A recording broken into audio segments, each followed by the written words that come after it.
But nonetheless, now the son is dead. Unbeknownst to the god, Sieglinde and Sigmund had a tryst because they were separated for a while and were in love with one another, and as a result, while they were running off together, they ended up creating a new person who is born, and he is Siegfried. Sieg means victory, Fried, free. So he's free victory, Siegfried. Sure enough, he grows up and is trained by another dwarf who knows about the gold and wants he's old enough to go and he's got the pieces too from the sword, but he can't put the dang thing back together. So in a great scene, Siegfried puts the sword together. Let's see if I can find it for you.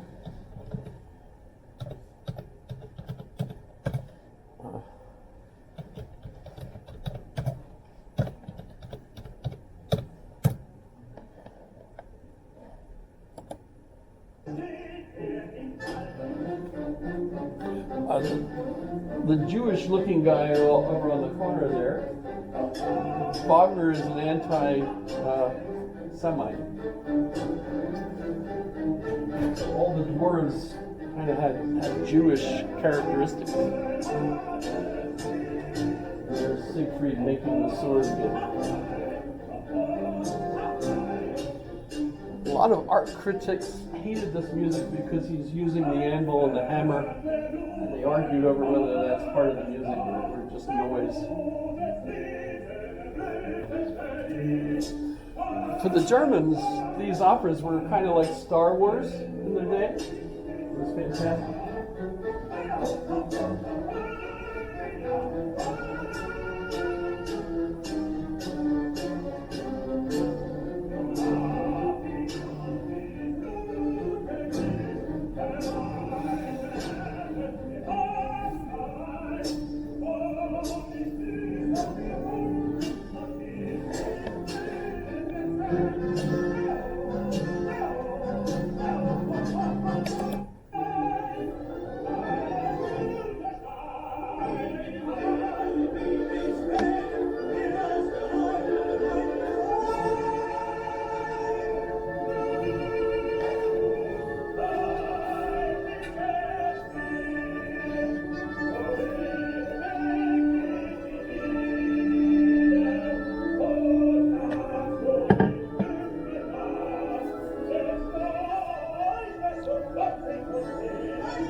Get the idea. Dramatic. Oh, stop. Music, etc. Hitler, by the way, said that he had seen Die Götterdämmerung 100 times. He loved it so much. And by the way, he wants to die the way Siegfried died. Yeah, there's a whole bunch of interesting stuff on Hitler and how much he loved all of the Wagner stuff. But in any case, so Siegfried kills the dragon, gets the gold, gets the ring, ends up being winning Brunhild as his bride, goes and faces a village where he's killed by the dwarves' son, who poisons him and stabs him in the back, the only place he could die, of course. And then he ends up having a funeral, and the funeral actually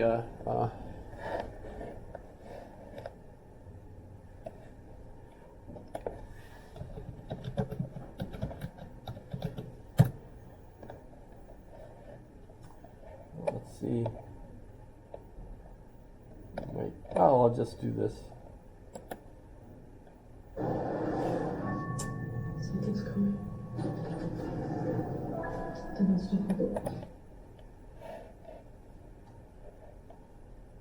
Okay, so this is the funeral music as well as so Siegfried has just been stabbed in the back by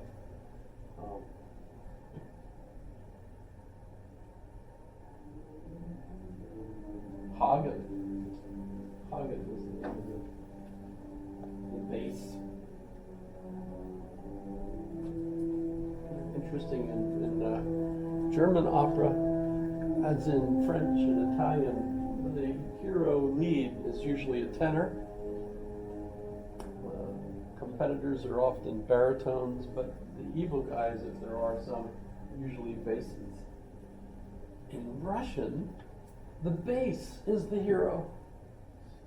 The tenor is usually a young kid that's not mature enough yet to be anything significant.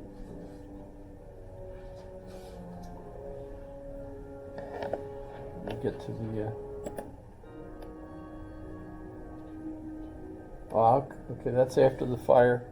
So what happens, of course, is the fire spreads, wipes out Valhall, and as a result, and the gold goes back into the Rhine where it was stolen from in the first place, and you end up with,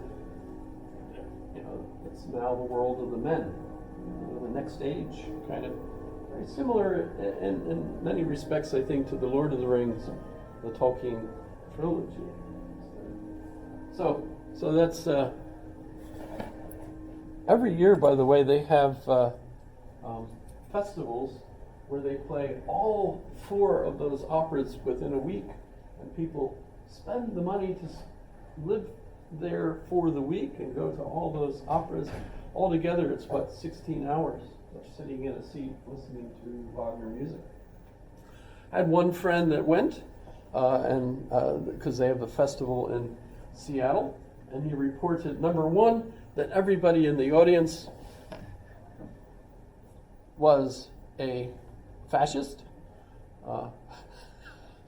fan of the Nazis, basically, in his own opinion, of course. This is Seattle, so that's... Their fascist bar is really low. I don't know. I wasn't there, but he says, the music, he said, it's so boring. But at the same time, after you're sitting there and you're listening to it and listening to it, it eventually overwhelms you with, the communication. Part of what is so powerful is Wagner is considered to have invented the leitmotif.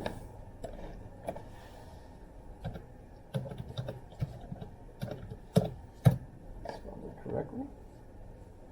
I'm still in videos, but basically a particular melody that's associated with a particular, that's a meme, actually, if you think about it. So the sword has a melody that goes with the sword. Fire has a melody that goes with fire. Siegfried has his bump, his horn. I screwed up his horn thing. But in any case, so you could actually listen to it, and by being familiar with the melodies, essentially what's happening. Because and by the way, that's a pattern that many composers use. John Williams, for example, it's Han Solo, it's Luke Skywalker, it's Princess Leia by the Leia's theme, and Harry Potter, it's actually Lily is against Voldemort throughout the whole 7 books. Really? And by the way, Lily, I think, is Lilith. Bless you. Thank you for demon hole, whatever. Thank you. Is that rejection of the idea that Lily is Lilith? No, I think it's that I'm allergic to cats, and I hung around a cat last night. Well, there you go. Sorry about that. You're good. Actually, the best cure for that is hanging out with cats. And eventually you'll get over it. Or die. One or the other. Okay. What's the tie-in here? Wagner's impressed with Schopenhauer's philosophy, what kills and destroys the gods is the will. Every step of the way, Wotan is trying to accomplish what he wants, and fate is behind everything and prevents him from accomplishing it. And so the whole ring cycle, in a sense, is built around Schopenhauer's philosophy. And in fact, Wagner sent a copy of the music to Schopenhauer with a dedicatory page saying how this is all in honor of your philosophy and you know how you affected me. Fortunately, Wagner died before he got the book back with the comments that Schopenhauer wrote, because typical Schopenhauer, he hated it and hated Wagner and wrote, "This is horrible, this is horrible," all kinds of things. Fortunately, Cosima, Wagner's wife at the time, who received the work, thought, oh, thank goodness he didn't see this, because he would have been furious. Pardon? Never make your hero first. That's, one of those things.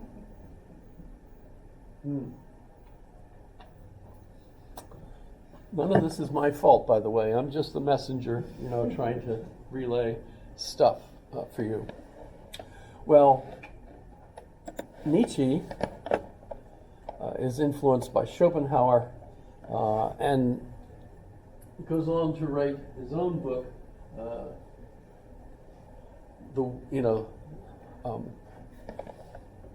On the Will, and he's got a variation on the will. And he's got lots of other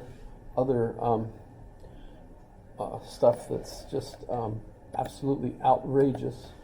And that's, of course, one of the reasons why Nietzsche is so famous, is because his writings are so famous. For example, Antichrist, Nietzsche, Part 1.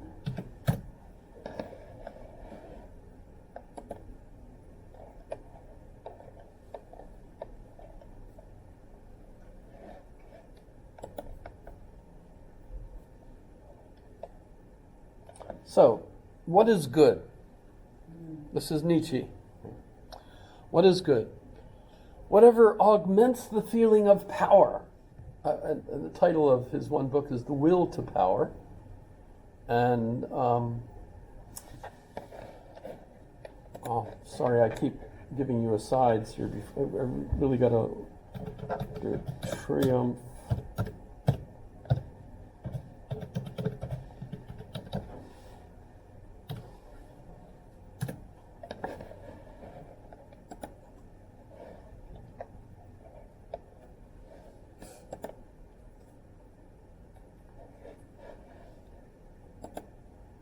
This is not it.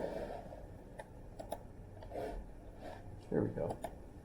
Hi, welcome to another Sheepcorn Studios video. The first time I did Triumph of the Will, I was under lockdown and I was trying desperately. Yeah, this is considered a cult film, and a lot of people will say you shouldn't watch this. Trigger warning, because this is one of the films that made. Oh, stop it. Hitler inspecting the different people. And it includes the entire rally with all the flags and all the speeches and all the stuff. Next we've got Fritz Todt, who was the director. So, Triumph of the Will. You could actually find it on the internet and listen to it. Even though it's discouraged by our communities generally. Obviously, it's a complex situation. But Nietzsche is Hitler's philosophical hero. because of the concept of the Übermensch. What happens when you reach the stage described by Hegel where you realize that all the previous meta-narratives are bonkers and ridiculous inventions of man, as Ludwig Feuerbach points out, they make God fantastic at our expense. We're the ones that are terrific. Well, once you get to the point where you believe none of those previous narratives are true, and by the way, today we would say from a linguistic point of view, they're neither true nor false. They're moral stories, where you interpret things, etc. But it's not like this is a chair, this is a table. But in any case, the Übermensch is the man who has educated himself to the point where he has now evolved to the next level. He's the Übermensch. It's not like AI evolving from us, etc. It's the man who's evolved to this point because he now is no longer dominated by the society, by the social forces. He's gotten to the point where he is now aware of what social forces try to control him, and he is free of those. And so now he has to choose for himself what the whole point of life is. In fact, it's worse than that. And this is something Madonna actually has engaged in. I mentioned Madonna as an example of a Nietzschean. She believes in what Nietzsche says, that once you've created yourself, like a god, I'm going to be this. You create yourself, the audience will start expecting you to be that way. At which point, you are now going to be once again under the control of the society, right? And so what has to happen for you to keep your dominance over society is you have to keep reinventing yourself and surprising people. And that's where Madonna, literally I could see her career. At first she's the material girl, and she's, the mother that writes the children's books so that the children, then she's, she keeps rewriting who she is. But let me get back to the Antichrist. What is good? Whatever augments the feeling of power, the will to power, power itself in man. What is evil? Whatever springs from weakness. What is happiness? The feeling that power increases, the resistance is overcome.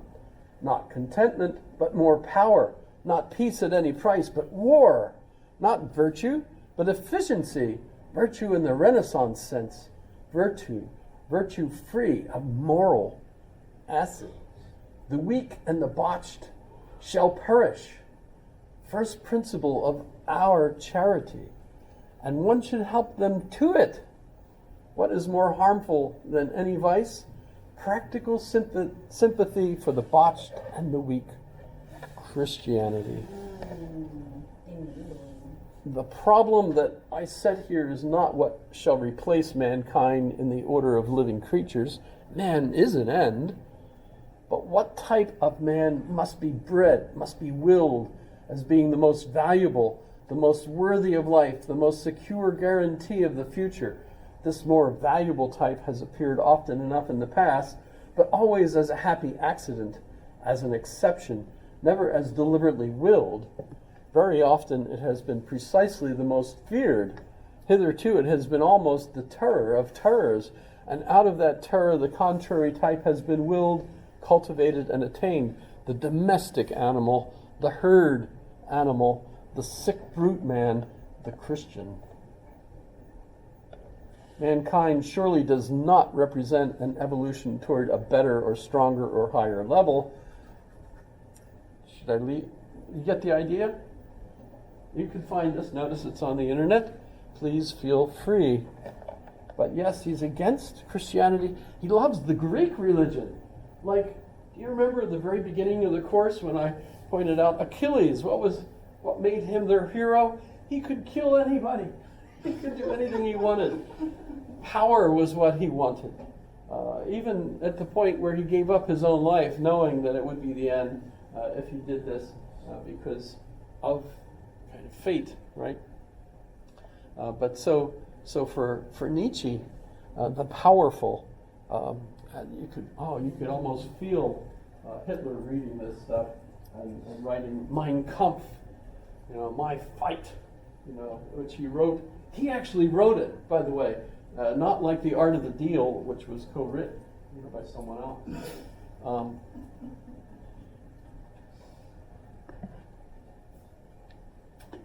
The Art of the Deal.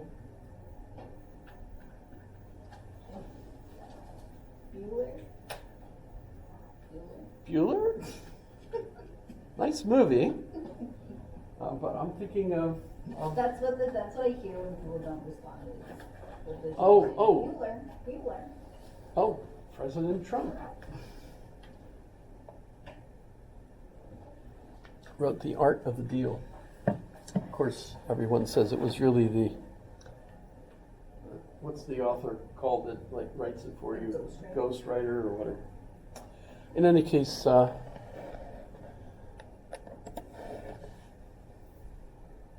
he's an existentialist, according to many people. You have to constantly choose for yourself.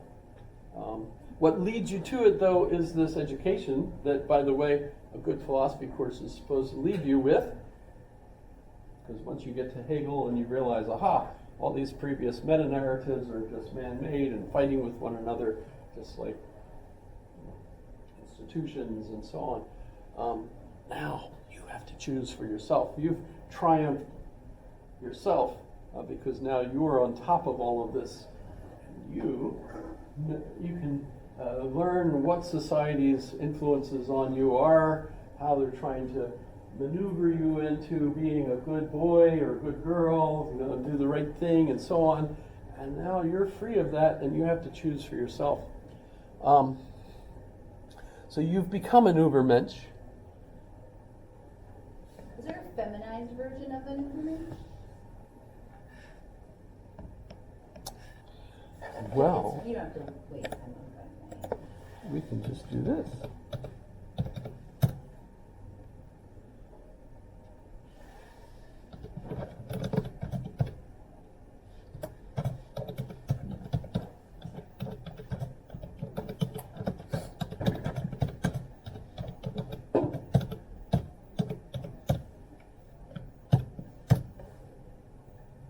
Keep in mind that ChatGPT does make mistakes.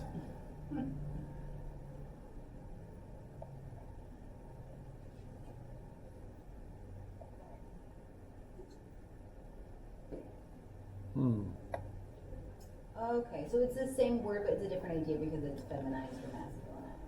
Yeah, Irigaray is impenetrable, by the way, if you try reading her work. At least to me, I've tried reading it and I don't get it. But and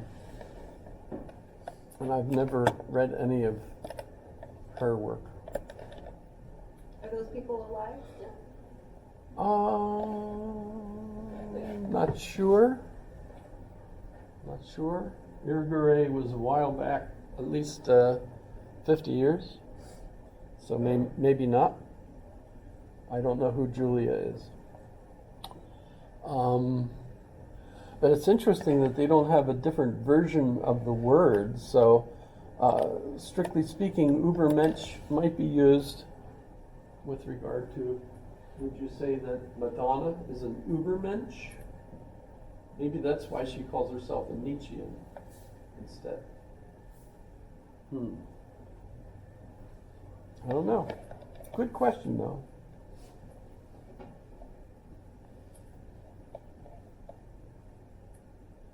Nope.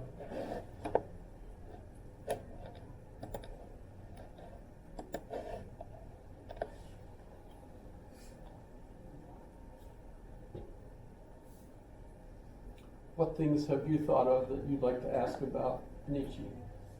We're running out of time. A lot of people in the U.S. didn't think of him as a philosopher, actually. He was a writer, kind of like Kierkegaard. Existentialism didn't really get picked up as a philosophy so much in the English-speaking world. English philosophy was primarily focused really on language. The analytic school, the ordinary language school, and even when we look at Americans, and next class, by the way, we're going to be talking about Charles Sanders Peirce.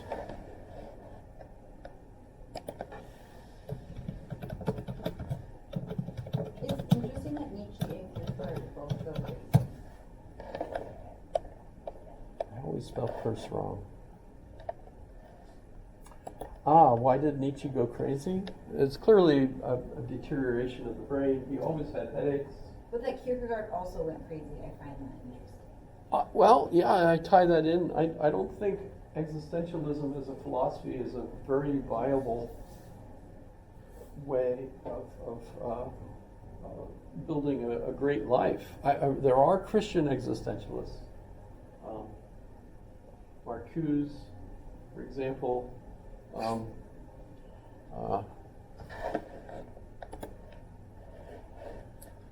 When Nietzsche's talking about the Antichrist, is he saying like the thesis and the antithesis come together so that like by them creating Christianity, they're also creating the opposite of Christianity? I'm sorry, could you say that again? For when he's talking about the Antichrist, is he saying like the thesis and the antithesis, how they arise together, that by creating the Christ, that is what created the Antichrist?